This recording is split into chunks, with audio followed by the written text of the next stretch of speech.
ஏய் என்ன அழுகுற மாதிரி சத்தம் கேக்குது? என்ன கவி அழுகுறியா? ஏன் என்னாச்சு?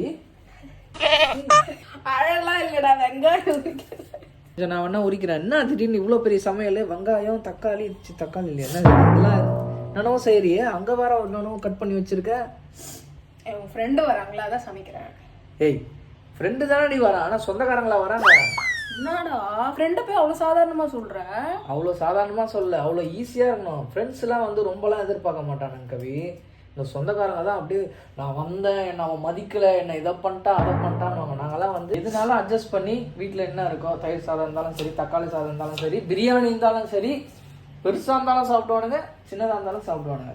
குறைலாம் சொல்ல மாட்டாங்க. நான் ரெடி பண்ணிட்டேன்டா. இருந்தாலும் கடலை முத்து ரொம்ப ஸ்ட்ரிக்டியான்ற மாதிரி ரொம்ப நல்லவளா இருக்கு. சவுச்ச சாம்பார், அவரைக்காய் பொரியல், இன்ஸ்டன்ட் மாங்காய் ஊறுகாய், வள்ளிக்கிழங்கு தொக்கு.